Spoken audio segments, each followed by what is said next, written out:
Good afternoon. The Institute for Human Development and the Indian Society of Labor Economics are organizing this meeting to pay tribute and celebrate the life and works of Professor Ajit Kr, one of foremost labor and development economists who tragically and unexpectedly passed away on the 23rd of January this year. Ajit sir, as we at IHD endearingly called him, was a gem of a person with a very calm and soothing personality. He was very soft-spoken with an effervescent smile. Ajit sir was loved and respected by not only the academic staff, but also the program and admin staff at IHD, with whom he always interacted. His sudden demise is indeed a very shocking and a great loss to the IHD family. For me personally, in the past decade or so, I was fortunate to have had the opportunity of working with him closely on his publications, his working papers. Very recently, we were bringing out a working paper, which has already been uploaded on the IHD website. I managed some of the projects which he had instituted in IHD, and of course, the 58th ISLE annual conference at Guwahati, which he presided. It was such an enriching experience working with him. We will miss you, Ajit sir. And now I request Professor Ajit Sharma, Director of the Institute for Human Development and the editor of Indian Journal of Labor Economics, to please conduct this memorial meeting. Senior visiting fellow in Cambridge, he also became ICSR National Fellow, but he continued his close association with IHD. I had circulated to some people his CV. By the way, he did not keep any CV. For ICSR National Fellow, it was a requirement to he had given something. And in a hurry, 2 days back, my colleague Balwant updated that CV. It will be incomplete. I know that. Out of the 50 papers which had been listed, I'm sure he has published more. 25 papers he published after retirement from ILO and joining IHD. 25 papers. 2 books, India Employment Report and Employment in India, both published from Oxford University Press. He did from IHD. Of course, India Employment Report was a path-breaking exercise, which he did. He published several working papers. Just 15 days back, one working. Please, no noise, please. Only 2 weeks back, he brought out with my colleague Balwant Mehta a very important paper, New Technology, Employment and Inequality in India. His one paper, Exclusive Growth in India, is coming in EPW maybe in a month or so.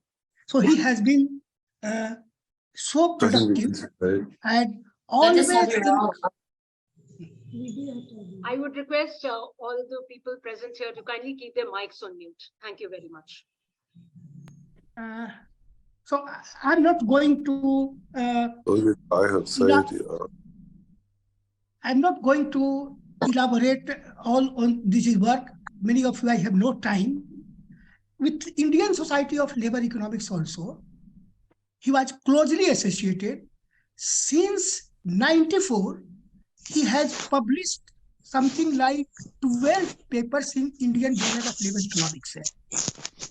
He could have published in any international journal.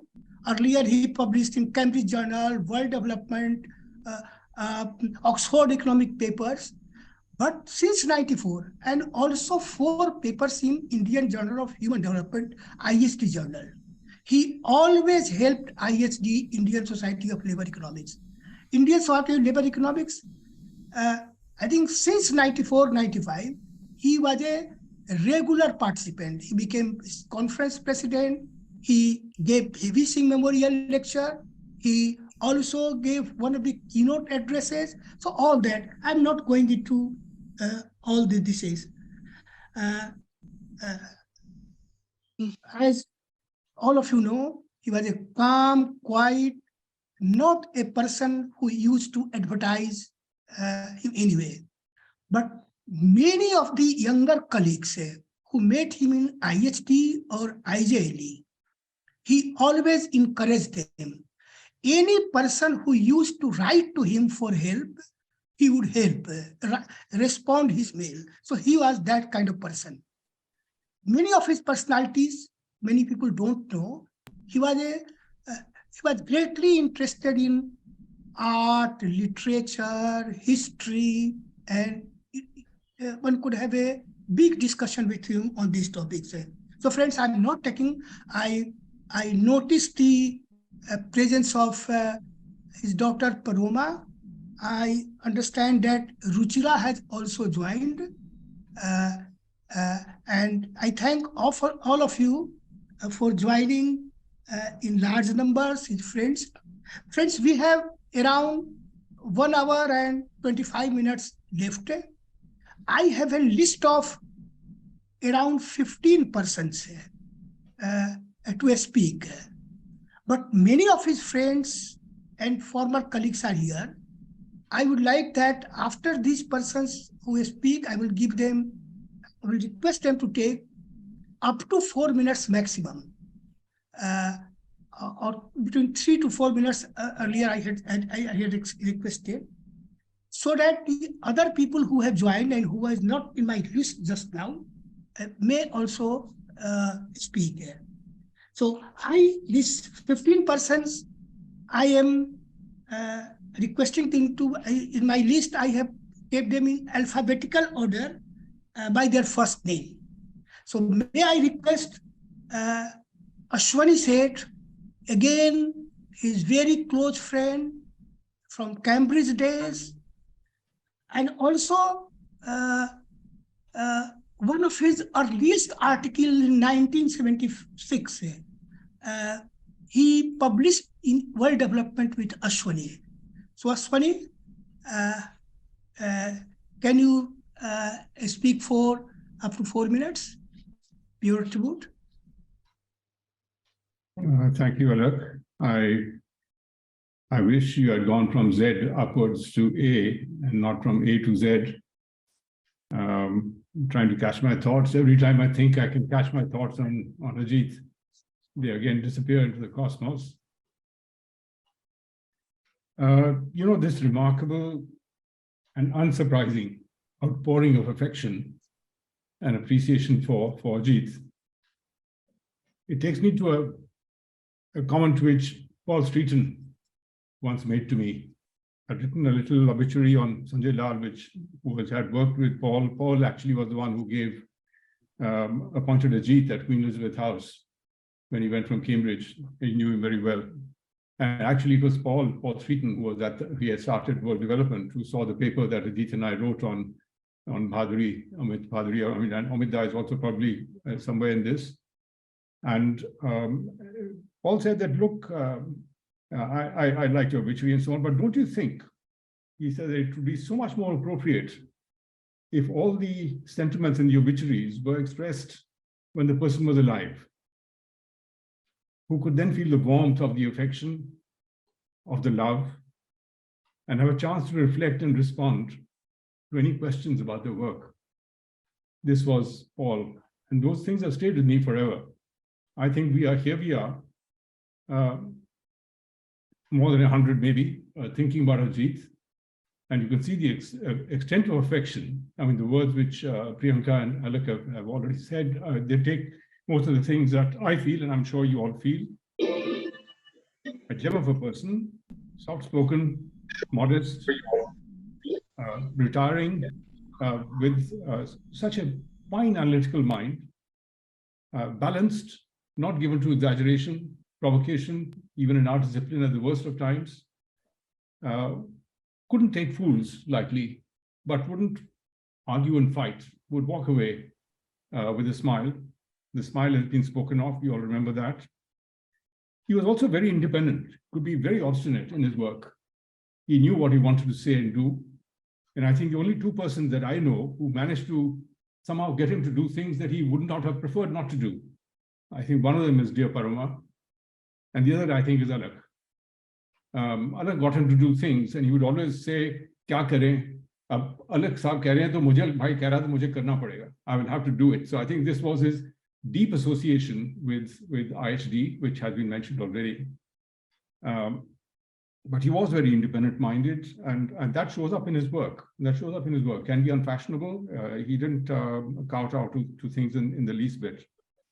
I want to say a word about, I think I know that his IHD colleagues and people are so familiar with the work on labor. I think he is the doyen.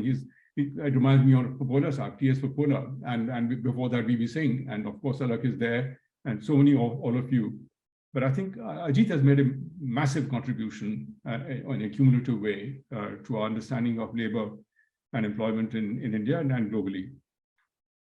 But you know, he was in Cambridge. He also made contributions in the ILO, and there's a meeting from the ILO as well, which is going to take place on the 8th, organized by Shukti. In the ILO at that time, he worked in agriculture, and that was the carryover from Cambridge. He had a major intervention in agrarian reform. He wrote on famines in the new Palgrave Dictionary of Economics, where he took a very balanced view. He didn't fall for the what shall I say, for the buzzwords which were going around in famine theory at the time. And he wrote on farm size and productivity and all this, and so on. He did the famous paper also with Keith Griffin on impoverishment and growth at the time when Azizur Rahman Khan and Keith were doing that ugly facts and fancy models on the Green Revolution and poverty. Those were very heady days in the ILO, in the IIO, and these are the two organizations that are closest to Ajit's heart. They're not closest, but they were his organizations, the ILO and IHD. And in the ILO, at that time, it was like a research department. If I mention the names to you, and these are all young people at that time in their careers. Of course, this was started off by Louis Emery and so on, but Keith Griffin, Dharam Ghai, Azizur Rahman Khan, Anisur Rahman, Eddie Lee, Samir Radwan, Wali Jamal, Rashid, Guy Standing, Iftikhar Ahmed, Jerry Rogers, Iqbal Ahmed, Rizwanul Islam, Muhammad Muqtada, Pastor Pampashid. You can go on. This was the group which was writing at that time. It was really a very powerful group, and you can see what their cumulative contributions over time have been. And Ajit was part of this, but he was not an organization man. He was not an ILO organization man, and this showed up at the end, I think, when his parting gift to the ILO in 2008 was a book which emerged because it was not actually acceptable politically as a report of the ILO officially. And they walked away, he and with his dear friend Noman. They walked away and wrote this book.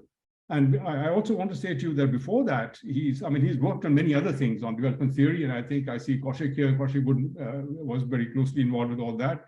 He wanted to restructure development theory and think about this. He's worked on trade and all kinds of other issues, broader issues, before he really focused in on labor and employment in India.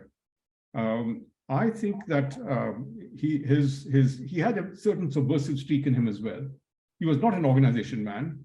And he, along with, I remember the days of the early 70s and 80s at that time in the ILO, when after the organizational work was done, you know, in Japanese multinationals, there's a punching bag, which is down in the basement, where workers, when they go out, can actually punch the faces of honchos and get the aggro out of their system. And Ajit and Samir and Eddie and Guy, I think, were also used to be there in those days. They would have their glasses of wine lined up, and then they would take the organization apart, people apart, positions apart, and it'd be a great show. But this was in the evening. And they were not really organization people, although they ran the organization in many ways. Ajit kept away from all this. And I think he had that subversive element that he would not be an organization person. He would do and follow his own line. I think that's the thing which really is so important to know, that behind that very gentle, fine human being, he was also a very firm in his intellectual views and his integrity, and he would not waver very much from this or be taken up by fashion. I should really stop. There's so much more to say about him. Ajit and I, we met from 1972. It was my second or third day. Rashid was there. I think we met more or less at the same time in Cambridge. I've known him ever since, very far too closely to bear this. What shall I say? I mean, he was there at my wedding in 1975, 15th of August, the day that Mujib also was assassinated, by the way, in Kashmir. And we went there back with Alak in 2015 for this thing. I can go on and on. But I want to close with two observations to you. Alec has mentioned this love of art and so on, love of music. He was very fond of music. And one of our in Cambridge, we had a great fortune to have Iqbal Ahmed, a great singer and musician, and Saki, his wife, also a great singer of Nazrul. And we would have evenings where there'd be addas. And of course, the tabla was with somebody the other. And sometimes Ajit, who could hold a tekar, in simple tekar, many of these things, he would start off.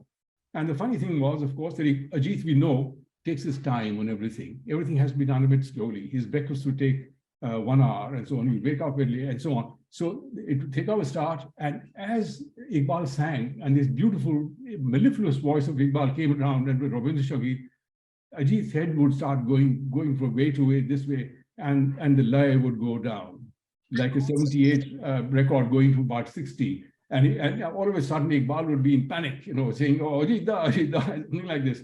He was, there were so many sides to him. And there's not the time to say this. Let me close by reminding you that you have the CV in front of you, that it says that his birthday is on the 1st of November. It is not. It is not. In those days, parents thought that by somehow changing the birth date of their registration birth certificate, they could get their children into an earlier start in life. So his father put in a different birthday there. Now, that birthday, if you don't know, happens to be the 1st of May. So International Labour Day is Ajit's birthday. So what could be more appropriate? So every time International Labour Day comes around, we shall remember Ajit. Thank you. Thank you, Sunil, for paying your rich tribute, personal relationship. It is so deep and so long. May I request now, Professor Ashok Modi, have you joined? Hello, Professor Modi, have you joined?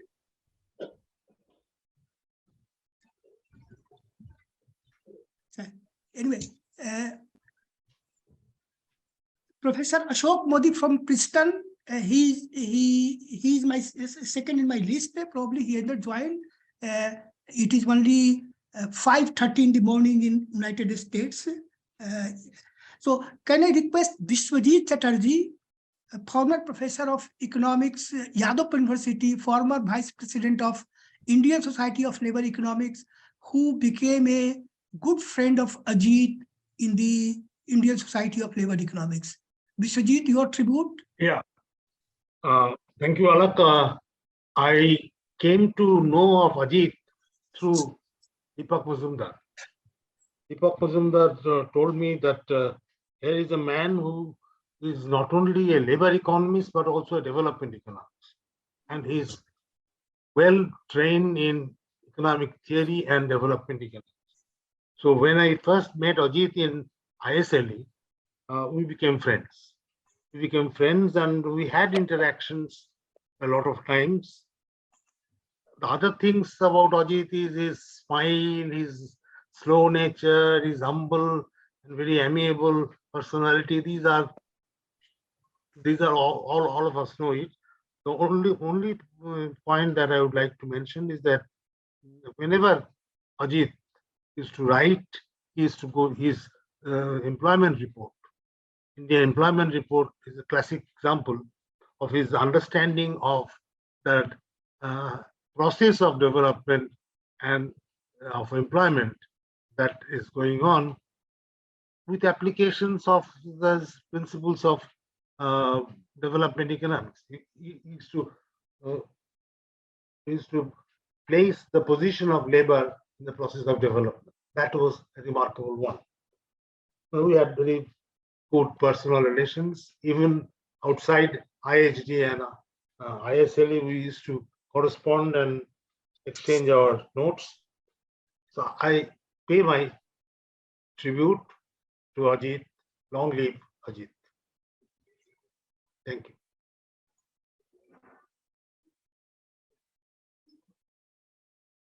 Yes, back to Alak.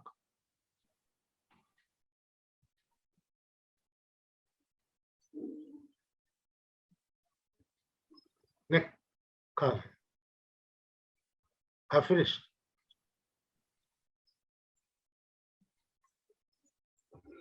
Sharma ji unmute करो। Sharma ji unmute करो पहले।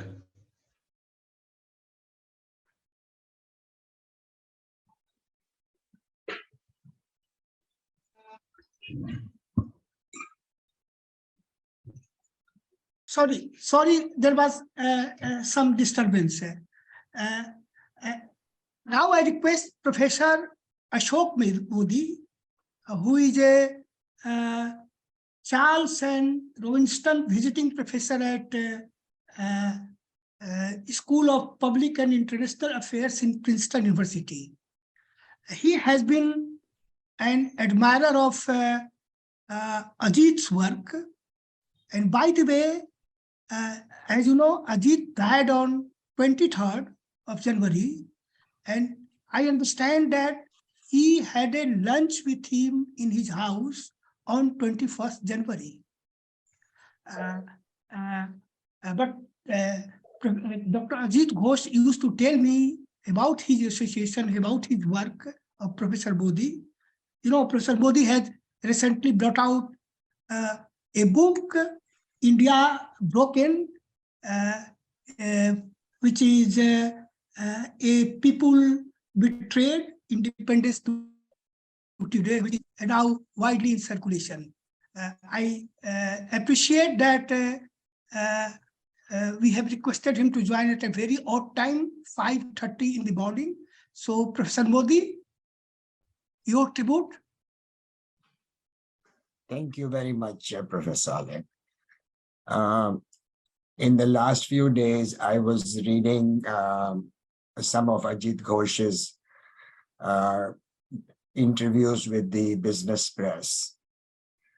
And I read a statement which said India's sole economic objective should be to generate good jobs. And every policy measure must be judged by the metric. Every policy measure should be judged by the metric, does it create good jobs or not? In these few sentences, I see Ajit Ghosh encapsulated both for the analytical simplicity of his statement, but also a statement that hits you with the force of a truck. It forces you to think with a clarity and a sense of purpose that is economically sound and yet so passionately motivated. And it is that passion, it is that motivation that attracted me to Ajit Ghosh 4 or 5 years ago when I began writing my book that has just been referenced. And his little book, Employment in India, became my Bible. I can say with some degree of assurance that if I had not had that book with me, I would have not been able to write my book. And the fact that I had it was both a source of deep intellectual pleasure for exactly the qualities that I have just mentioned, an analytical simplicity that was never simple. It was always deep and had so much passion in it that it drew me in and sucked me in. So I read that book. I tried to understand what he had said, wrote my own scribblings. And at some point, I tracked down Ajit Ghosh's email address and sent him my draft. And I said, do I pass? And there was a pause of maybe a week or 10 days. And then I got an email which said, you have written a book that needed to be written. And as far as your analysis of employment is concerned, I think it's both reasonable and fair. That day I knew that I had a book because my book hangs entirely on an analysis of employment. I have never understood, particularly at this moment, when there is so much rah-rahing about an Indian future, an Indian century, and dare I say Amrit Kal, that there is so little discussion about employment. In fact, particularly the macroeconomic assessments that are being projected into the next century for India don't say a single word about employment. And yet, in Ajit's little book, there is this very elegant theme of surplus labor, a theme that goes back, of course, to the start of what we today call development economics, but the theme that he quantifies. And he shows you over the last 75 odd years how that surplus labor has, if anything, increased over time. And that as he leaves it in 2018-19, after the last survey, he warns you that this is going to keep increasing. So I went back to a paper of his in 1999, when there was this whole enthusiasm about liberalization. And at the peak of that liberalization in this EPW paper, he warns that India is going to have an employment crisis. This was a voice of sanity that was so little heard that it dismayed me. I have read it. On Monday, my students are going to discuss chapters of that book. So all I can say is that for me, it was a personal goal and motivation to meet Ajit. And we could not meet this summer, this recent summer, as already been intimated. I finally was able to get in touch with him for meeting in the winter. His wife, Ruchira, wrote to me that Ajit is in the hospital, but he is anxious to meet you, and shall we meet on the 21st.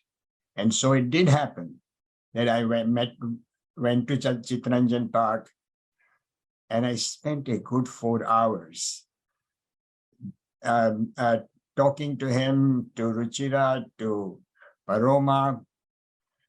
And about 2:30 in the afternoon, I said, Ajit, I'm conscious that you need rest. Why don't you go and rest for a while?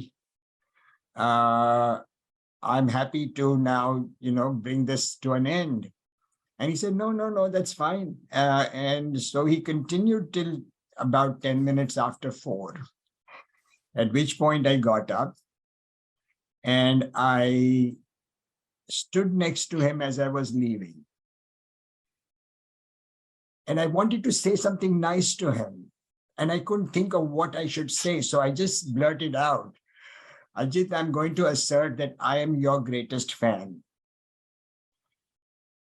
And he put his arm around my shoulder and smiled.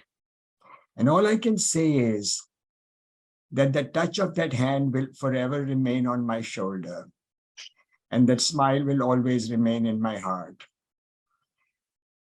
I'm saddened not just by his departure, for him, for his family, but I'm saddened also because the lone voice of sanity, a voice that deserved the respect and honor we give to our great economists, has gone. And with that, it's very likely that charlatans will occupy this space. And the crucial, the central cause of economics, development, policy, as he tried to chart, may also go astray. My heartfelt wishes to Ruchira, Paroma, and to all this community that has gathered today to honor him. Thank you, Professor Modi, for your moving tribute. May I request now to to Jerry Rogers, who was Ajit's colleague for a long time in ILO and also in IHD. Jerry is associated with IHD, and even after retiring from ILO, Ajit closely got associated with him. So Jerry. Thank you very much, Alak. Well, Janine and I were of course, like everybody else, shocked and deeply saddened by the news of Ajit's death. He was a close friend and colleague for many years. We had lots of interests in common. Starting after he joined the ILO in 1979, he was working, as Ashwani said, he was working on agrarian systems and food security at the same time as Alak and Pradhan Harishankar Prasad and I were working on agrarian change in Bihar. So we had lots of strong basis for exchange. And at that time, I got to know and appreciate his careful, detailed, empirically checked work. And Ajit would never take conventional wisdom for granted. And he always looked at economic arguments and data with a skeptical eye. That surely came from his time in Cambridge, where you are taught to seek out your own answers, and that's something that Ajit certainly did throughout his life. In the 1990s, he continued to work on labour market issues in India, publishing frequently, but it's mainly in the last 20 years or so that we have a sustained intellectual exchange around issues such as the impact of globalization, the concept of informal work, or the policies to promote employment growth. And in the ILO, he was something of an iconoclast. He was never afraid to defend an unpopular position. He never allowed the bureaucratic imperative in the ILO to constrain or define his agenda. It was always a pleasure to debate with Ajit. We disagreed on many things, but our disagreements led not to conflict, but to long and substantial discussions in which you might think that you were winning the argument, but Ajit would always find some new angle that supported his point of view. And I'm not sure that he ever changed his mind, but in the face of arguments, he always carefully documented his position and his conclusions. After we both retired from the ILO in 2008, we became colleagues again in IHD, profiting from the flexible and friendly environment and trying to contribute in one way or another to IHD's research on human development, where already we have heard something about the enormous contribution that Ajit has made.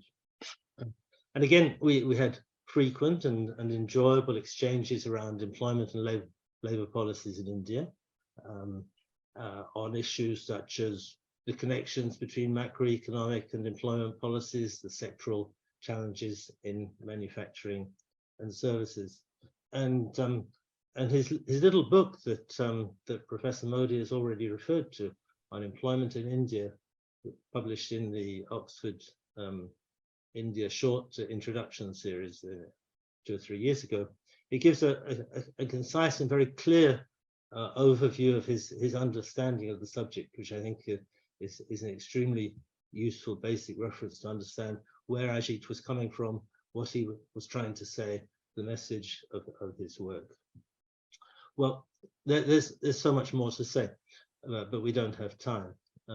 We will miss Ajit greatly, both for his personal friendship and for his substantive contributions. And our deepest condolences to Ruchira and Paroma from Janine and myself. Thanks, Jerry. May I request now Jayati Ghose, another close friend of Ajit and Ruchira. Jayati has been friend of Ajit since their Cambridge days, and of course a very close family friend. So Jayati. Thank you so much. And well, like everyone else, I think we're all still in a state of shock, trying to absorb the fact that we actually won't have Ajit around, because, you know, even though he was very quiet and understated, as everyone has mentioned, you always knew his presence and you always did rely on him being around, in fact. So it's a huge shock. I think everyone here understands his contributions to the discipline, to labor, to the study of hunger, to all of these things. So I'm not going to talk about that. I'm actually just going to highlight some of the things about him that were really quite unique and quite special. So I think everyone's mentioned that he was sort of quiet and understated, and he was very modest, gentle.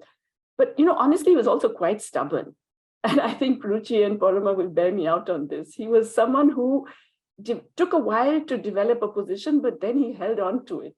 And he, with many arguments, but he wasn't going to give up easily. In fact, I can't remember an occasion when he ever gave up on a particular position, which, yes, also made it fun to argue with him. Not necessarily that you ended up agreeing on something, but yeah, I think that stubbornness also stood him in very good stead as an academic. I think that's what made him such a fine academic, because first, I think people have mentioned this, he took his time. I mean, just like he took forever to chew his food, he also took forever to chew his ideas and his data.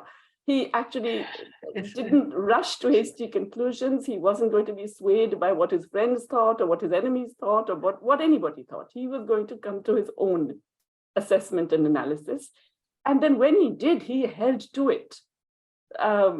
So I think that's a tremendous quality. And it's a quality that we find less and less among economists and social scientists. I won't say we don't find it. I think many of the people here have it as well, but it is a very relatively rare quality, and he possessed that greatly.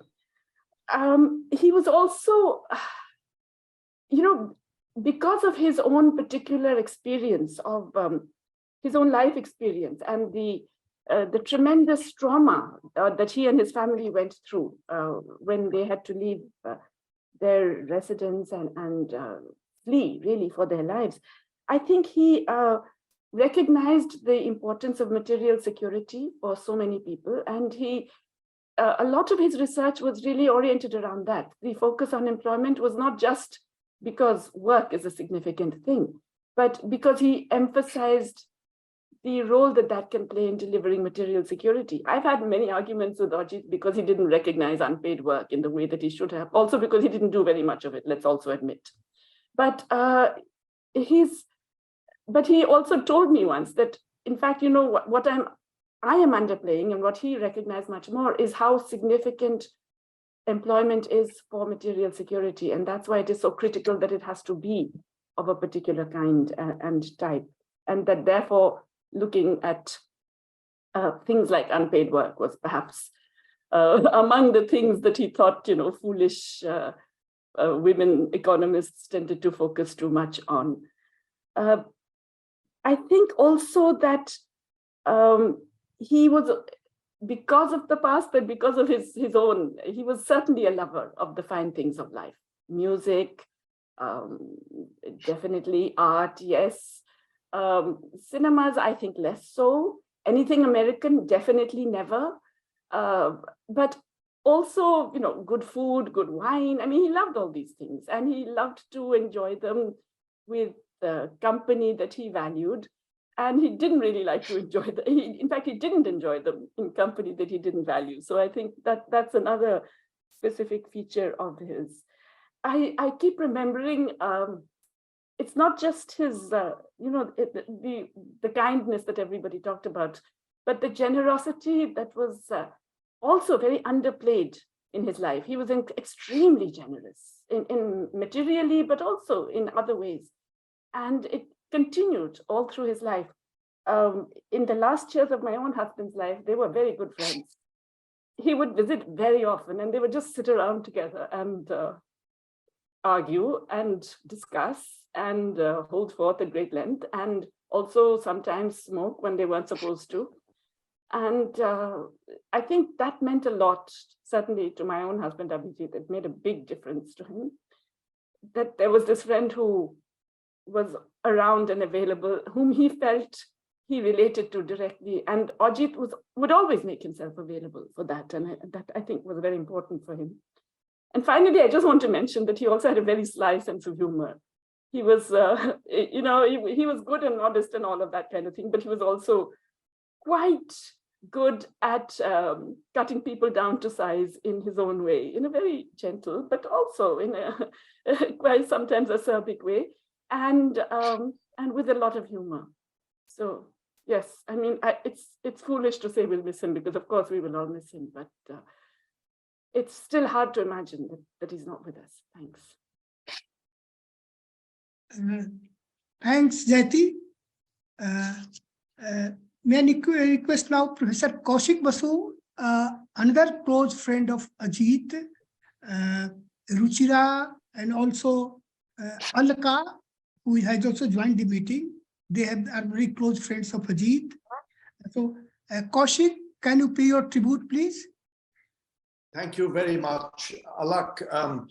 Thank you also for organizing this.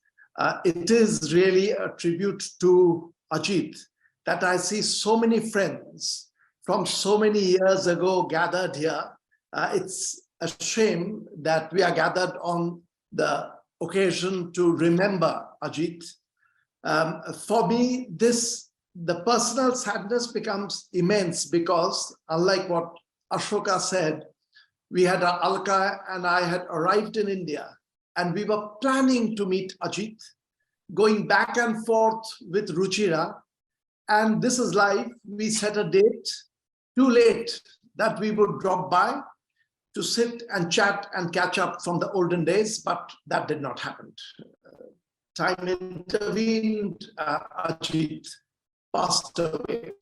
I should say, I don't want to pick up that much time, that I've known Ajit for a very long time, and from sitting in his home in Chittaranjan Park, Delhi, Geneva, Cambridge, meeting in different places. In fact, both a testimony to how long I've known him and my bad memory. I could not quite pin down when I first met Ajit. It just goes a long back. Let me just say a little bit about his work. All of you have touched it. There was, as you are saying, a quiet obstinacy in Ajit, which to me is the hallmark of a total intellectual honesty. There was a gentleness to Ajit. You get into a discussion and you think, from the tone, you may misunderstand and think he's going to agree with you. But then in his quiet way, there would be the disagreement on certain things, agreement on certain things, and he would argue. My interest in labor economics is sporadic. I don't work there. My interest is mainly in theory, modeling of labor, but Ajit was a regular person for me to consult with for my work, because he knew the Indian situation, the global situation, and something on which I think we were very much on the same page, the importance of labor in policy. And as people have pointed out, he had those early pieces criticizing India's growth, saying that India is doing very well growth-wise, but if we dissect the growth into different segments, there is an alarming trend in there, not quite trend, alarming indicator there, which is employment. India's employment, we were not doing well enough. And I wish we had paid heed to this, because if you continue to track data, it's just getting worse. Ajit was an early reminder on that. He would write on topics with disagreement or agreement. I remember early topic, universal basic income, where even before the topic became a hot topic, Ajit was thinking about it, contributing to that positively, negatively. He would have disagreements. Coming into the time of pandemic and COVID, Ajit was writing about it. And actually, as a thinker, so information, data, in an analytical way, one of the most powerful thinkers on a topic of great importance to the world. So we remember Ajit Kr, both as a friend, and here I have to say the family. Ruchi also, we go back a long way. Poroma, I've known Poroma from when she was tiny and meeting up with her in Geneva. It's the family that has been very close to both Alka and me. And as an intellectual who had the integrity where you could not place him. Is he on that side or my side? And that is really a testimony to his honesty, that on certain matters he was with you, on certain matters he was not with you, and he would stand by that and argue with data, with numbers. So it's a great loss for me as the loss of a friend, and to me as an economist, a loss of a great mind and great quiet contributor to the discipline. Thank you, Alak, once again for organizing this, Priyanka for doing this, whoever else brought this occasion together. Thank you. Thank you, Kaushik. Now, friends, I request Professor Michael Landsman, who is director of the Vienna Institute for International Economic Study and professor at Johannes Kepler University. Professor Landsman has been a good friend of Ajit since his Cambridge days in 1980s. Probably they met earlier also. They are family friends, friends of Ruchira. I understand Professor Landsman wife Ayasa, she had also joined. She also happens to be Ajit and Ruchira friend. Very long association Professor Landsman has got with Ajit and Ruchira. Professor Landsman, may I request you to pay your tribute? Thank you very much for organizing this and inviting us. I think there were so many moving tributes already made, and they really caught the essence of the personality of Ajit. Probably I should say that Ajit and Ruchi are, I think we consider them best friends. Probably Ajit and Ruchi have a much wider circle of best friends than we do, but I think for us, they are really in the core of that. And we find it still difficult to come to terms with it. So, as Alak mentioned, we know Ajit since the early 1980s. And we met more or less yearly. We were together for a long time, I think somebody's talking, but after Ajit and Ruchi left Geneva, I think we continue to be in touch every year in Cambridge, in India, in Geneva, in Vienna. I think in that sense, you can say we are social friends, and on the intellectual level, I think probably we belong to a group which many people are also, as I can see on the screen, belong to, who share a particular historical phase when their intellectual life was formed. And I think we look at the world and we have a familiarity with each other in terms of looking at the world in political and analytical lenses, which I think make us feel we are together through our lives. I think almost everything was said about Ajit's rather methodical, quiet, and persistent intellectual personality.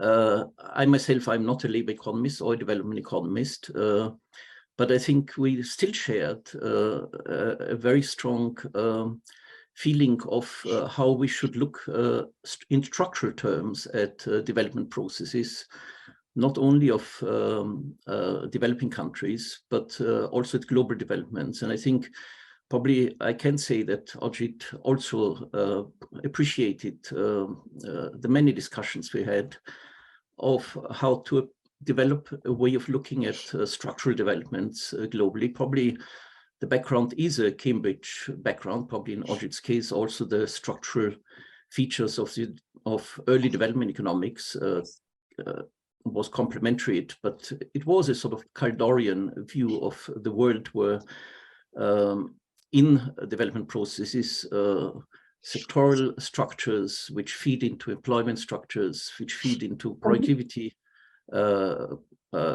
dynamics, etc., plays a very important role. So I think I will not elaborate in detail on that.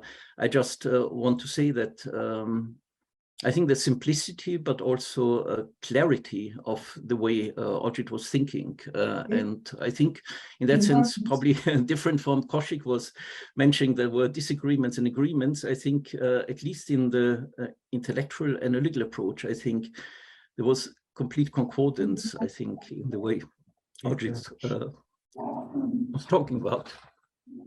So I think I have to finish with saying that we feel very unfairly deprived of the many years which we thought we could still continue our interaction. We will of course give utmost support to Ruchi and Parma in these coming years. Thank you.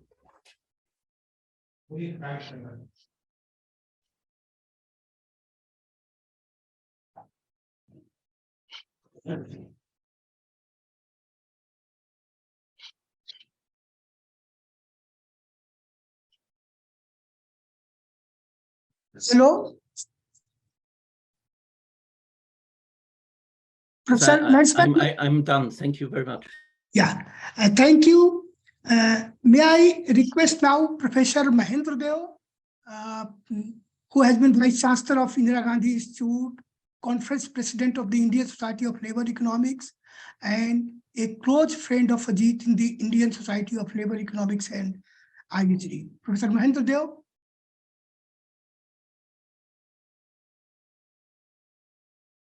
Mahendra Deo?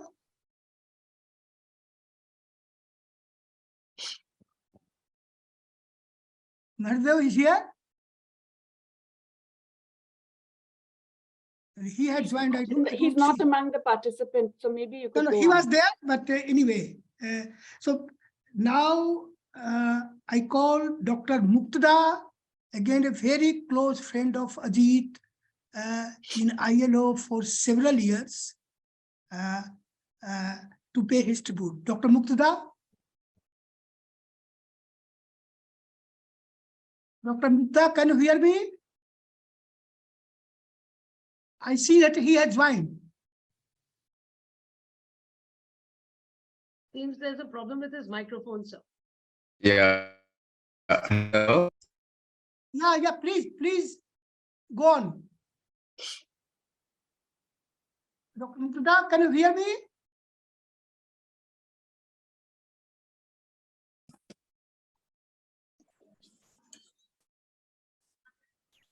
Anyway, I will call you later on then. Please wait. Now, may I request Dr. It's okay. It's okay. Can you hear me now? Yeah, please go on. Okay, thank you for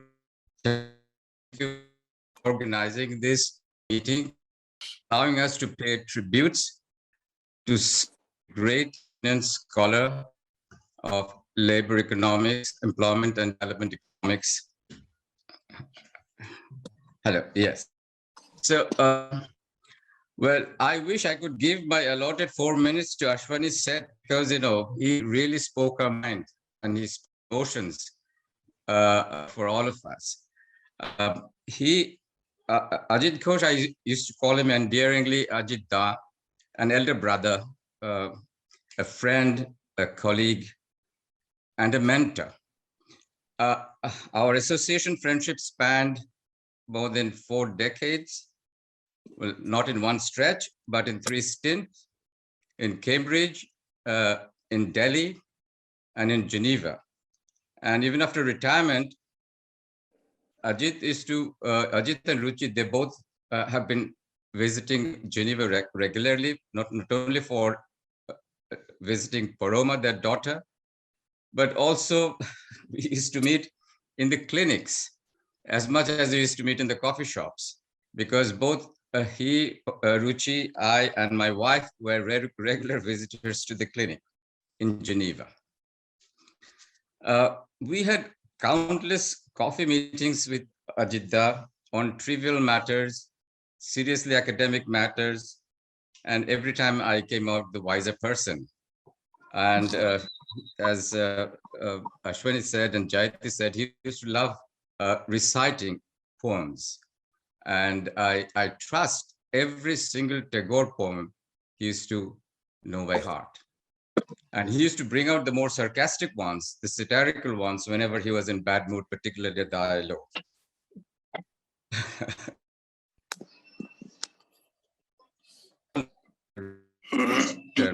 On such a wide range of issues and development, agrarian reforms, industrialization, poverty, inequality, famines, and so on and so forth, and with great nuances in his analytics and empirical constructs. I was intrigued and struck by several of his pieces. Let me state 3 takeaways. First, I thought Ajit was profoundly focused on development and structural change in a post-colonial economy, especially in the case of India, largely through labor reallocation and employment and labor market structures. He explored, I think, innumerable issues around it, starting from agriculture, industry, relationships, terms of trade, which is there are several pages surrounding this particular focus that he had on developing a post-colonial development post-colonial economy. Unflinching faith on industrialization, manufacturing in particular, and he wrote many probing essays on industrialization, why industrialization came good, as in China, and in why it is limping. And he was extremely, he wrote some critical essays on why reforms were misguided and when they were misplaced.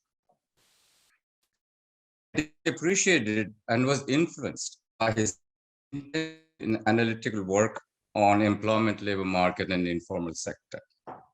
His book on India Employment Report, as Professor Alagh have noted, is seen as a seminal work, a novel rethink on definition and measurements, and a framework on understanding employment and underemployment.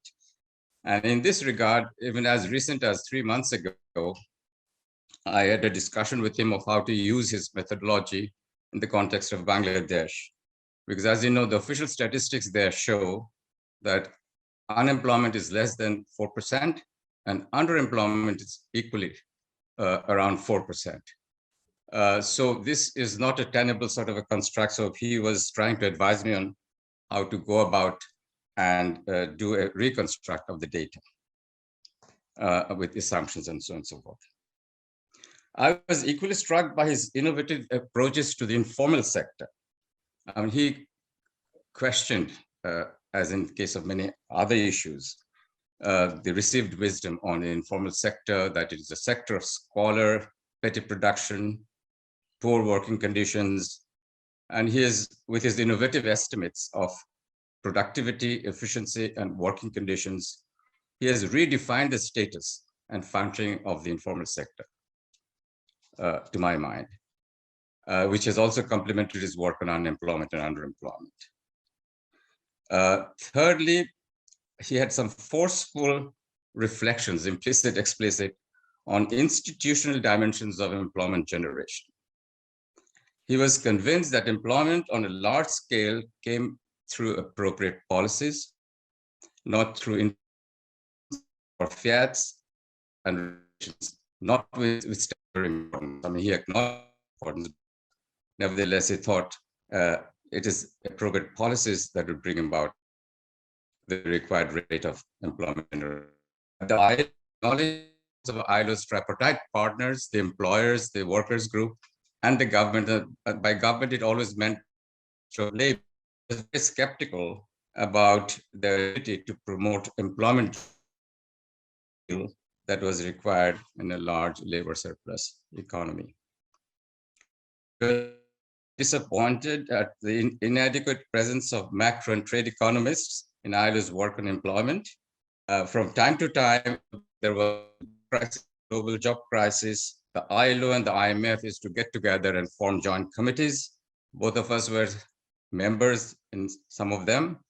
And there the IMF used to maintain that the macro work would be done by them and the labor issues would be dealt by the ILO. Ajit resented his opposition. Ajit, as you know, was cool as a cucumber, soft-spoken. He was deeply thoughtful, fierce. He was never in a rush. He could never be rushed, as many of you have noted, except the day when he decided to rest in peace. Thank you. Thank you, Dr. Muktada. May I now request Dr. Radhika Kapoor, Senior Fellow, ICRIAR. Radhika has been very close to Ajit Ghose in course of her work, probably I think since her Ph.D. also. So Radhika. Thank you, sir, for organizing this meeting. As everyone said, it's really very hard to come to terms with Professor Ghosh passing away. I clearly recall the first time I ever met him in November 2005. It was on the bus ride to the ILO office in Geneva. I was working on a short-term contract which was due to get over, and he asked me if I wanted to stay longer at the ILO. He needed a researcher to work with him on an employment report. And that, by the way, is a report that was finally released, the book that he finally released in 2008 on global employment trends. I immediately agreed when he made this offer to me, thinking that this would just be another short-term stint before I went back to graduate school. Later did I know at that time that this strictly professional relationship would turn into an almost 2-decade-long, warm, affectionate relationship, one that I would foster not just with him, but the entire family, Ruchira and my very, very dear Paroma.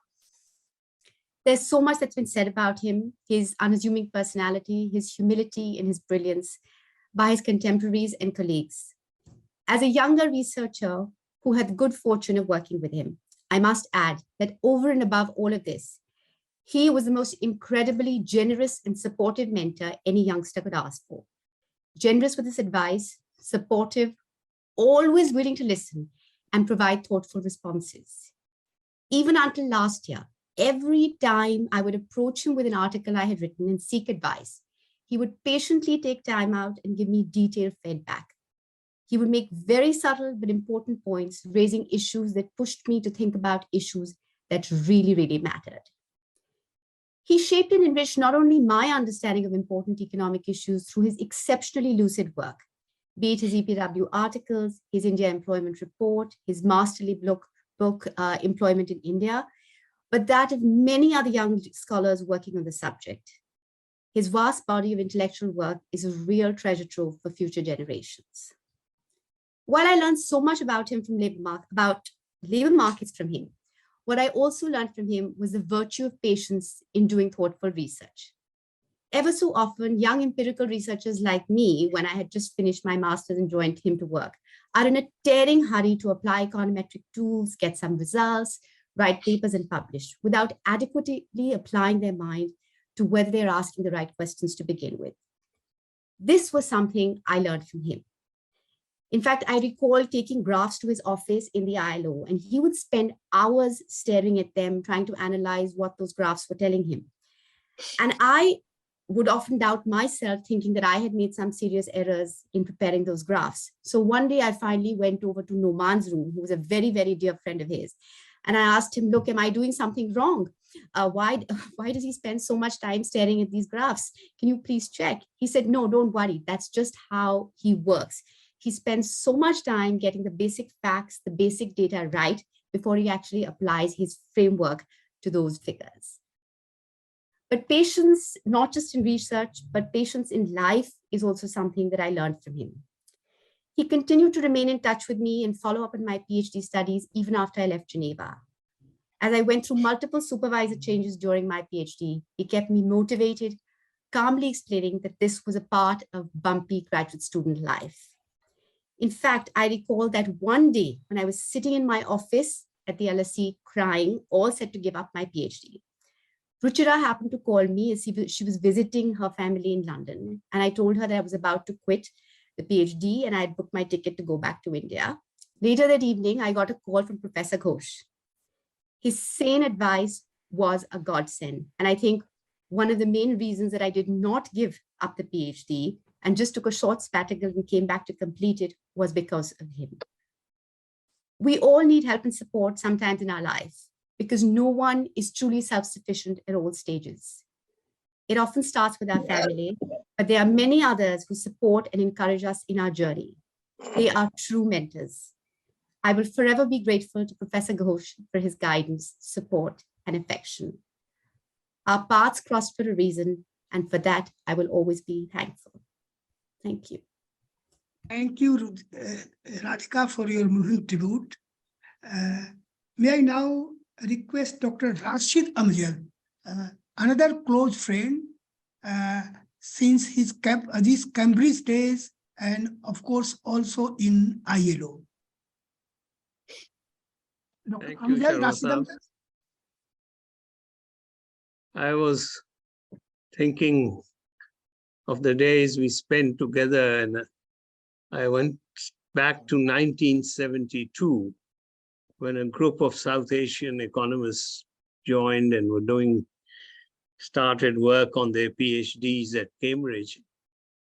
Manik and I were the only ones, I think, who had already done our undergraduate from Cambridge, but there were these very high-powered economists who had come in from Delhi School of Economics, from Dhaka University and others. So one immediately could see the intellectual powers which seemed to be surrounding the South Asian group. I could not quite first figure out Ajit Kr. Ghose, as far as I know, was not from one of these big named universities. He was from Sylhet or one of those universities. Oh. He was not from Dhaka. He was very quiet. And I was also aware that he had had a very difficult time getting out of then East Pakistan during those terrible, unfortunate, sad days.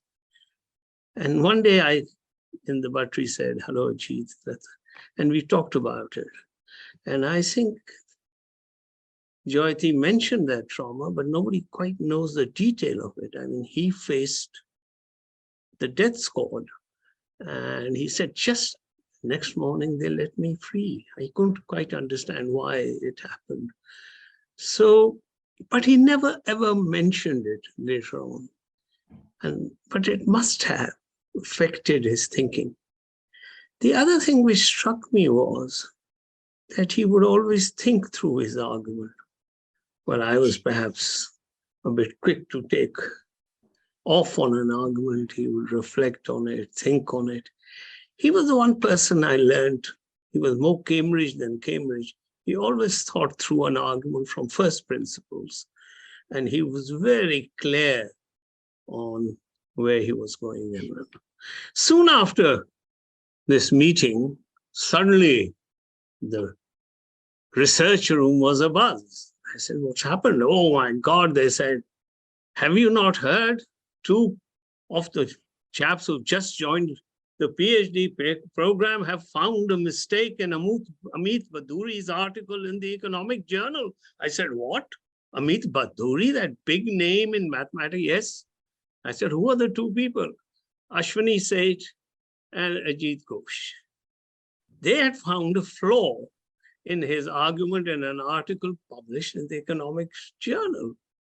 And later on, it came out and it was quite clear that they were brilliant and they'd seen the mistake, but Cambridge, of course, seemed to be protecting its own. I don't think it was published, the critique, but it later on saw the day.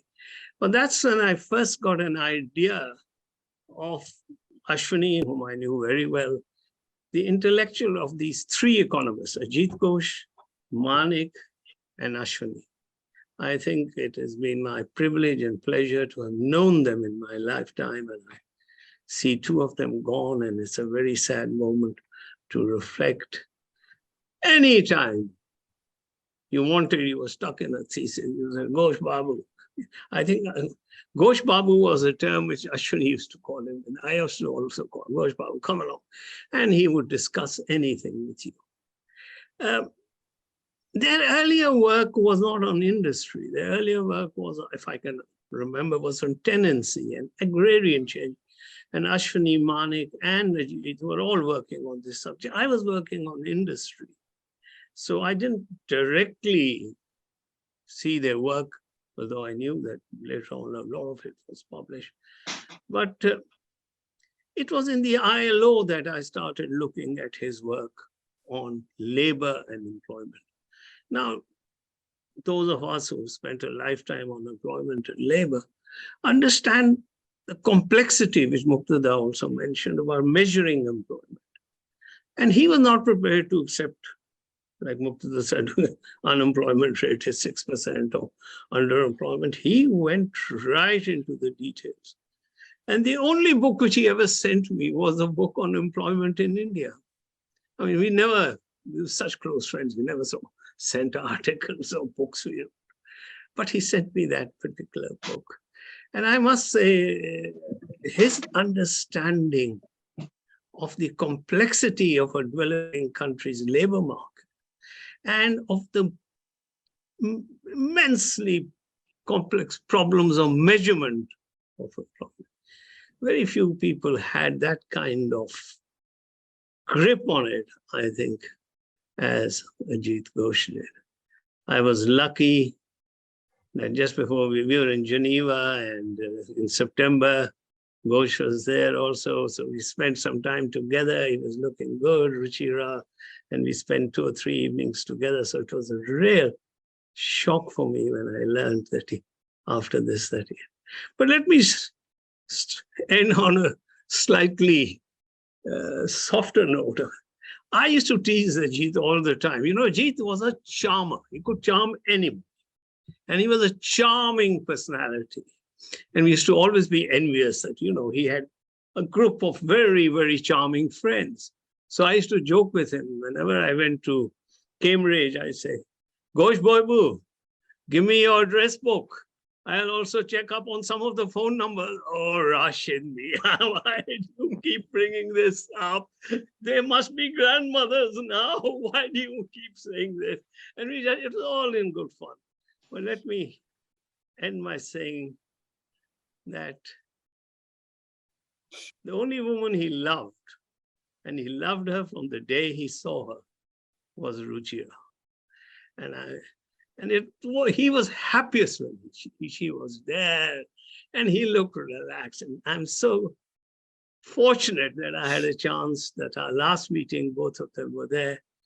But I cannot really tell you how lonely in some ways I feel as some of the best minds I know, Manik, like a brother, and now Rowe has sort of left us. That's all I'd like to say. Thank you. Thank you, Rashid Sahab. Friends, we are not doing well in terms of time. Only 15 minutes left. I'm afraid that we have to extend by 10-15 minutes. So I would request the rest of the speakers who are in my list, because we have to give time to something like 100 people have joined. This meeting had a capacity of 100, and many people could not join because the capacity of the meeting is full. So we must give some time to other people also who are not in my list. So I request everybody to be in brief. So Professor Mahendra Dev has joined. Can you pay out tribute briefly? Thank you, Alak. I have known Ajit Kr for the last 4 decades. So I was in touch with him several times to discuss on research issues. And his contributions to development economics and labor are well known, and they're invaluable and he was very analytical, whatever he wrote. In fact, I was working on a project on economic reforms and employment in the late 1990s. In this context, I visited ILO. So Ajit Ghosh introduced me to several people and also gave many references on this subject. So they were very helpful in completing the project on reforms and employment. I will just mention in 1 or 2 minutes, on his contributions. The first paper I read was the people already mentioned in 1979 on farm size and productivity. In fact, more importantly, he published a paper on rural poverty and relative prices in India in Cambridge Journal of Economics. In fact, in explaining rural poverty, many people used agriculture per capita. Dharmanarayan used nominal prices, but Ajit Ghosh said that relative prices and not nominal prices are more important. He said relative prices of agriculture vis-a-vis manufacturing has poverty increasing impact, high relative prices. Then on labor and employment, of course, he has written several books and papers. In India Employment Report, he said manufacturing-led growth is important as compared to services. We firmly believe in that. One thing also he mentions is that people mention aggregate elasticity of employment. He says it's meaningless. People say it declined from 0.6 to 0.3 and so on. He says the employment growth is partly limited by the labor force growth and demographic factors. And of course, as everybody mentioned, this book on employment in India, published by in 2019, is a masterpiece. I think all the employment challenges in India. I think everyone should read this book. Similarly, his comparisons between China and India on growth and employment are also very good. So I have learned a lot from his writings and interactions with him. Particularly in the last 15 years, I interacted with much more at IHD and ISLE conferences. So his untimely death is a great loss to the profession and also to IHD and ISLE. So lastly, he was a wonderful human being, and my condolences to his family and friends. Thank you very much. Thank you, Mahendra. May I request now my colleague Ravi Srivastava, again a very close friend of Ajit and Ruchira from Cambridge days, and of course in IHD. Ravi Srivastava. Thank you, Alak.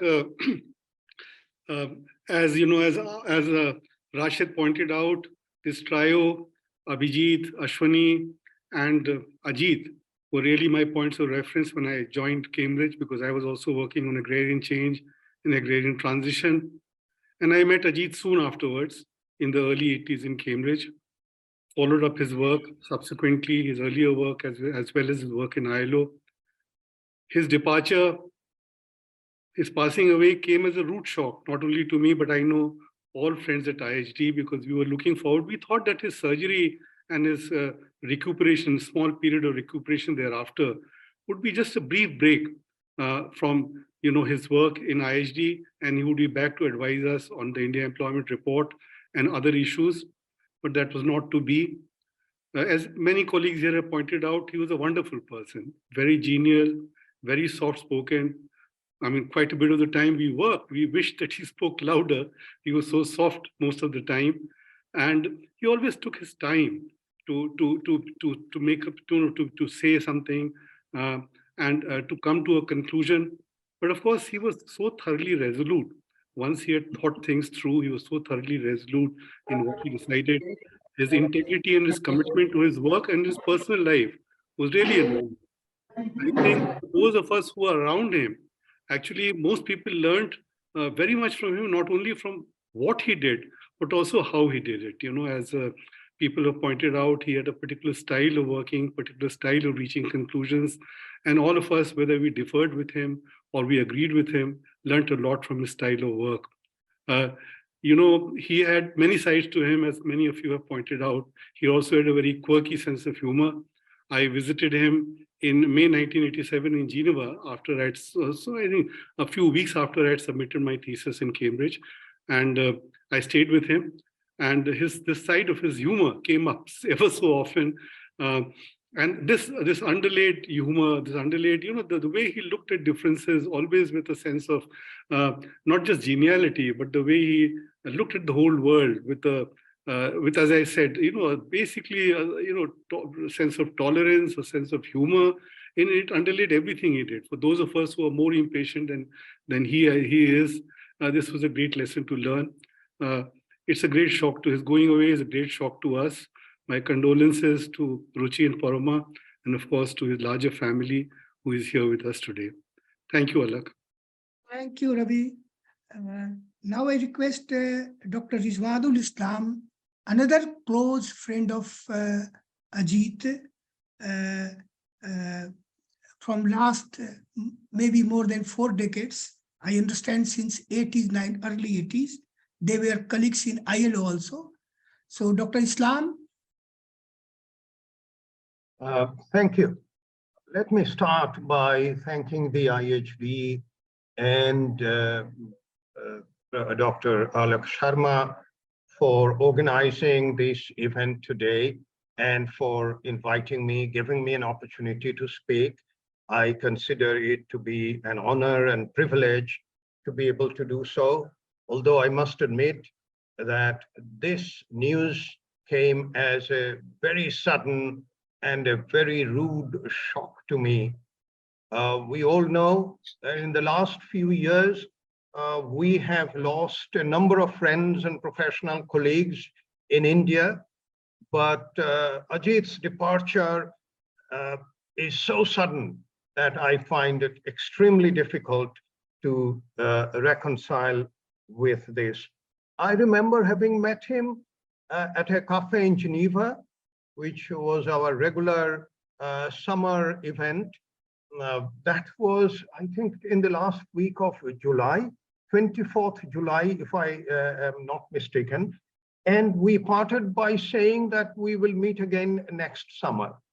And that is not to be. But and in that coffee outing, Ruchira was also there. My wife was also there. So we had a nice, pleasant chat for a pretty long time.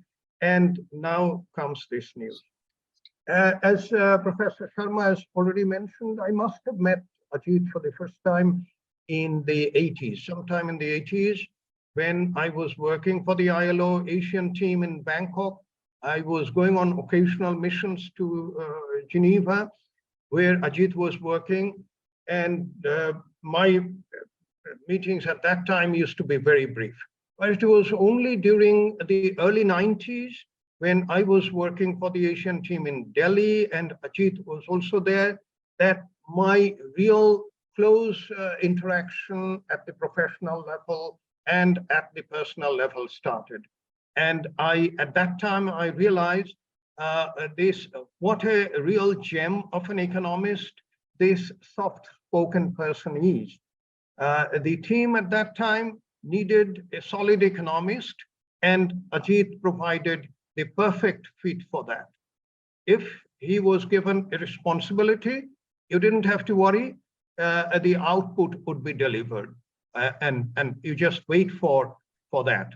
And during that period, he demonstrated that he was not only capable of publishing in world's leading development and economics journals, but he was also equally skilled in writing reports that would be accessible to people in the government and the ILO's other constituents. So, and particularly I remember a few reports that he prepared at that time on India, focusing basically on the economic reforms that were started in the early 90s and the implications of those economic reforms for the employment situation and the labor market situation. And I would dare say that they have remained and will remain standard references on work on India, particularly if one talks about the impact of economic reforms. And when he returned, I returned to the headquarters, I think a year or two before him, and then he followed. but he was no longer in the same department where I was working. But the contact, the interaction, the friendship remained, and we had occasional opportunities. But even after we retired, both of us retired, we had the opportunity to meet occasionally, at least once a year, thanks to the annual conferences of the Indian Society for Labor Economics, and also other seminars that were being organized by the IHD. And there it was a real pleasure to meet him and, of course, other colleagues.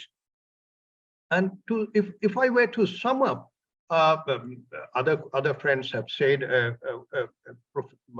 mentioned these in details, I will only sum up and say that Ajit's contribution to the analysis of development issues range from, they have a wide range. They range from technical papers in world's leading journals to reports to be read by the ILO's constituents, to articles to be read by millions of people. And he was equally clear and emphatic in all of these formats.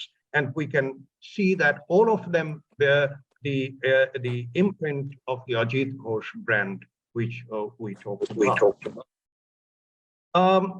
Outside Ajit, the economist, I have to say a couple of things. Someone mentioned that he could recite poems without looking at scripts, without looking at books. But I don't know how many of us know that Ajit himself was a poet. Not that I knew a great deal about Ajit's poems, but I remember clearly one poem in Bengali, of course. I don't know how many would be able to follow this, but at least I have to mention the title, Prem Tomare Namaskar. I ode to love, if I may say, translate this. That poem was so lyrical in terms of emotions, meter, rhythm, everything. I thought a complete poet was there. Unfortunately, I did not dig deeper into that aspect of Ajit.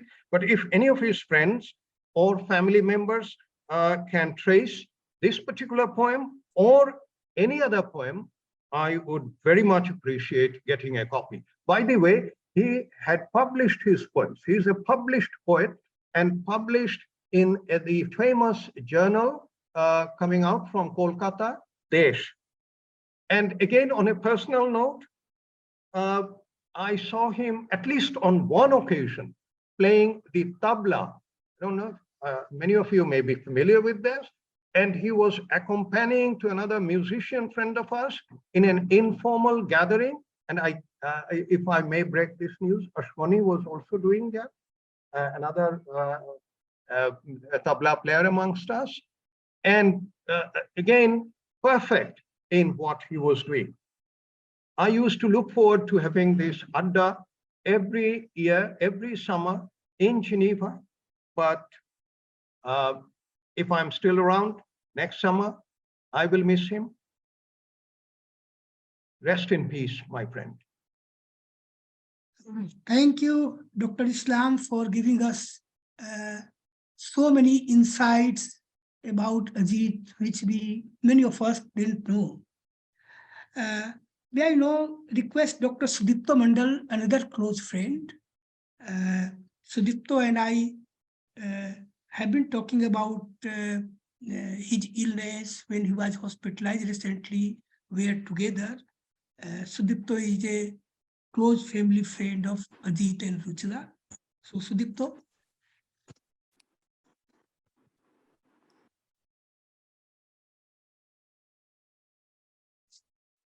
Sudipto, we can't hear you. Sudipto. He's on mute. Yeah, sorry. Thank you, Balak. I was saying that, these last 2 years, 3 years have been terrible. Many of us have lost lots of friends, close family, and so on.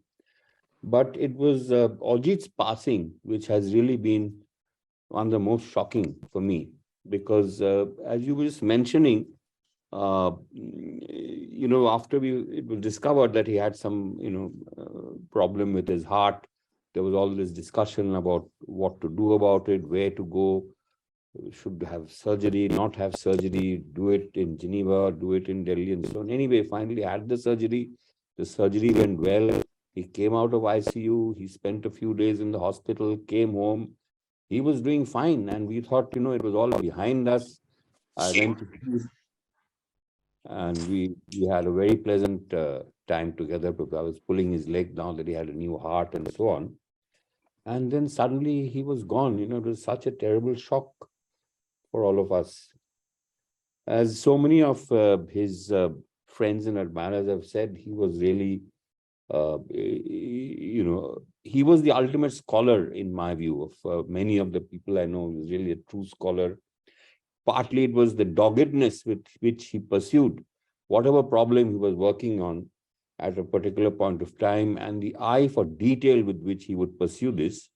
And as has been mentioned, when he was convinced that he was on the right track, he was also, in his very gentle way, quite stubborn and dogged in defending that position. And to me, that was really a sign of true scholarship. And he was not swayed by, the fashion of the day and so on. He stuck to whatever it was that was exciting him as a problem to work on. As many have mentioned, and you have also circulated that list of his many publications across a wide field in development economics. But in the last few years, he decided that the really key thing for India was unemployment. And he devoted all his time last few years to studying that problem, along with many colleagues, in the same doggedness, the eye for detail and so on. And he became the go-to person for employment studies. Somebody was calling for a meeting just now, and I said, I'm sorry, I can't come, I have to attend this. And that person didn't know him, but said, oh, you mean the man who has done so much work on unemployment and employment? Everybody identified him with that. But of course, he didn't just do it, just putting together data. He did it in a very clear analytical framework, this Lewis model, which he stuck with. And he always thought in those terms about how India could possibly find a way out of this increasingly more and more frightening and challenging problem of the backlog of unemployment. But Ajit was not just a boring scholar like some of us, just working and doing research. He was also a person who loved the fine things of life, whether it was enjoying, hilsa fish from Ticharan Park, which we often enjoyed together, or whether he was treating me to, fine glass of French wine by the lake in Geneva and talking about wine, or other such things relating to good food from all over the world. But it was not just food, as has been mentioned. He was also deeply interested in music. I did not know till Rizwan just mentioned that he actually played the tabla. I didn't know that. I did know that he wrote poetry and enjoyed poetry, and of course, literature. So he's a man of many interests apart from his deep scholarship. But to me, what is even more important than this was what a fine human being he was, one of the most gentlest persons I have ever known. And actually, it was after he passed away that I learned from Ruchira and Parma about how close he was to his own family who were there in Siliguri and Calcutta and so on, his brothers, his sister-in-law, and so on. You meet many people through your life, and some people stand out as peaks, very special people. And for me, Ajit was one such person. We didn't meet all the time, but I knew that he was always just one phone call away. And now, unfortunately, that's not going to happen anymore. I just want to end by saying to Ruchira and Parma, we can't replace Ajit for you, but we'll always be there for you in whatever time, in whichever way you need us, so long as we are here. Thank you. Thank you, Sudipto. May I request Dr. Wahid Mahmood, again a very close friend of Ajit since Cambridge days, and they have been in touch, regular touch with each other. So Wahid, are you here? Okay, you okay? Okay, you can hear me? Yes. Yes. Thank you, Alak. And let me pay very briefly my tribute to Ajit Da, as I used to call him, by mentioning something about his pre-Cambridge life, which Rashid Amjad alluded to. Ajit's ancestral home was in what we call now North Bengal, although the family now shifted to, I think, Assam in India. He chose to go to the University of Rajshahi, the second largest university of that time in the then East Pakistan, perhaps because of the proximity to his home. I knew at the time that he was the top student in his class and that he got first in both in his bachelor's and his master's. But I had no idea how much he is remembered and respected, regarded there in his university. A few years ago, when I happened to visit Rajshahi University on the occasion of an alumni gathering, I realized that he was regarded as a legend among the economics alumni of that university. And I even met quite a few faculty members who were his classmates or his juniors or even his teachers who had actually followed Ajit's entire career and remembered him very fondly and held him in very high esteem.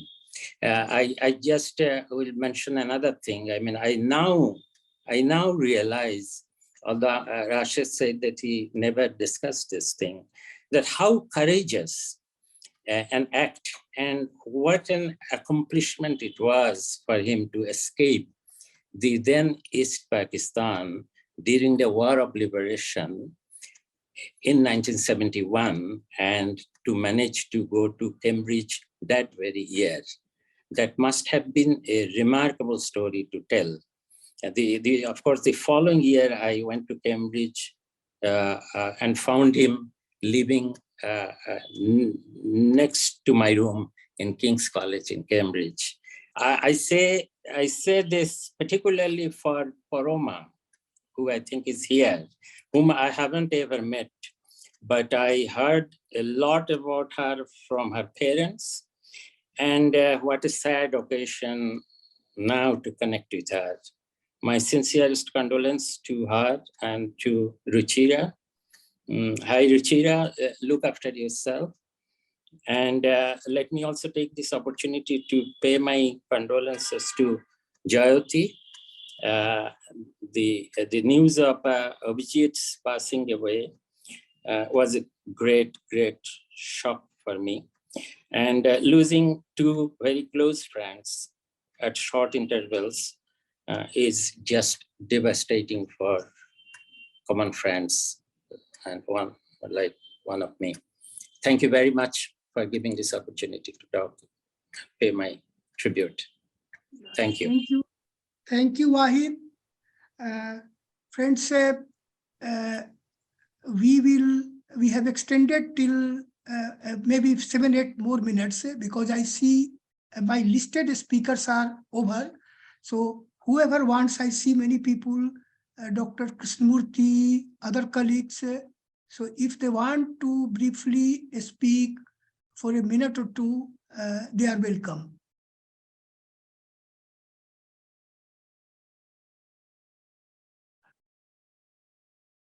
Satish, you want to speak? Yeah, please. Hello, I'm Zubida Alawa. Yes.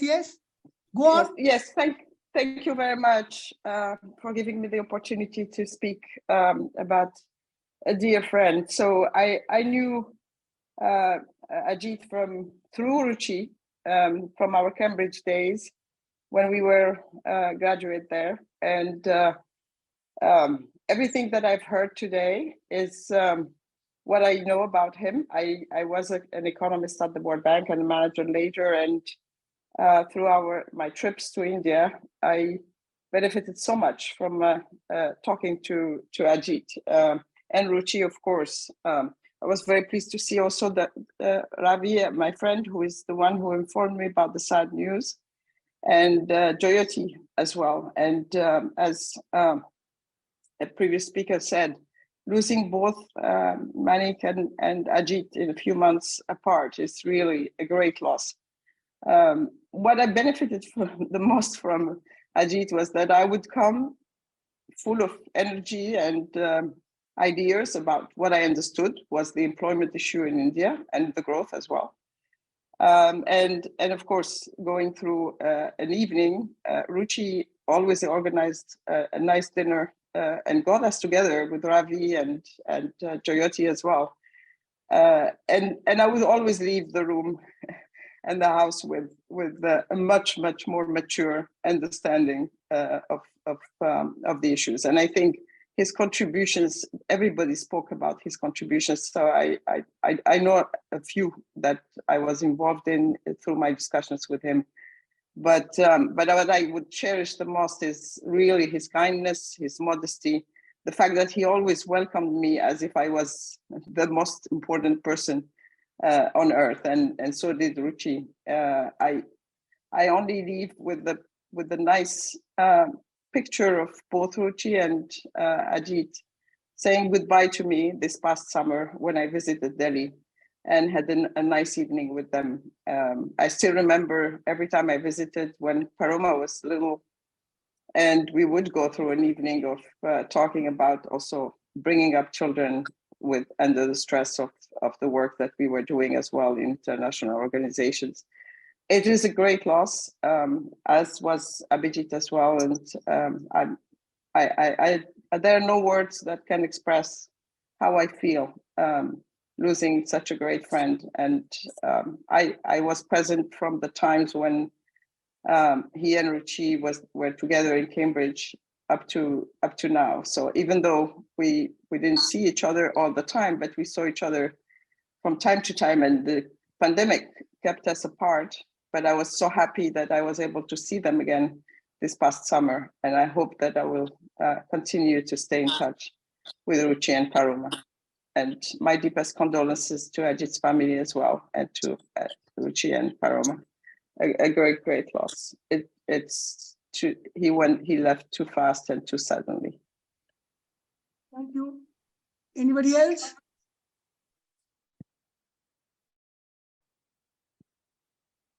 Anybody else wants to speak?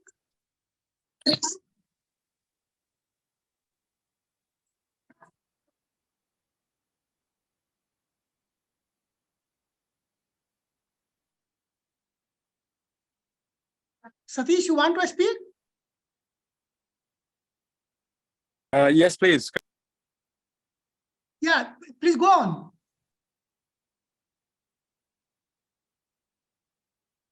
We can't hear you. Kindly unmute yourself, sir. Okay, let's try. Is that better? Can you hear me? Yeah, we can hear you. Okay. Well, clearly all of us have known Ajit in many different ways at different times of our life. I'm one of the ones that met him in 1972, along with Ashwini and Manik and Wahid and a range of other people. And three things stand out. Three memories that I have that I'd like to share. The first one, as Wahid says, Ajit occupied a room right next to his in King's College. And the first time that I ever met Ajit, he was sitting down on the floor, cross-legged, eating sardines out of a tin, and extremely happy. He used to cook often. And that memory has stayed with me because that was the first meeting that I have ever had with Ajit. Fast forward, the second memory that stays very much in my mind was when he got his job at the ILO. And the rest of us were struggling students, and he got his salary and he was flushed with cash pounds. And I remember that he took all of us to the Opium Den, which was a fairly upscale Chinese restaurant. And, you know, he shared his largesse, and it was a phenomenal evening. And that's another one that sticks in my mind.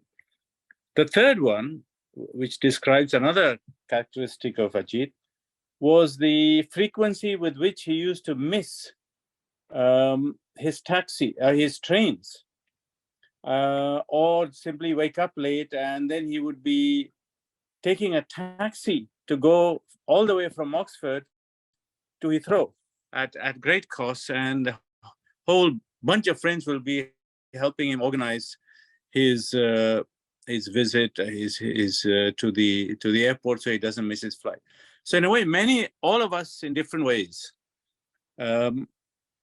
see the gentler side of Ajit, see the openness with which he argued his case, the affection with which he addressed you, and those are the memories that you know, will stay with us, with me in particular, because I've not been involved in mainstream work on employment economics, and much of my work has actually been in terms of advising governments and so on in periods of economic breakdown. So I've had it come from it from different sides, so I can't very much comment in the way that Ashwani and others have on its work.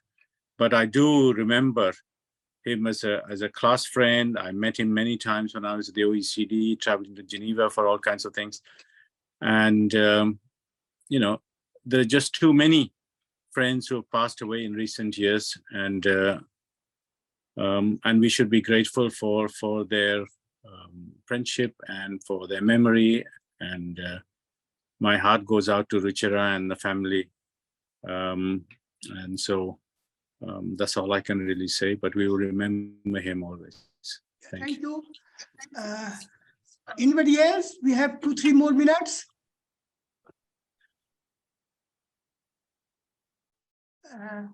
Yeah, okay then. Thanks everybody.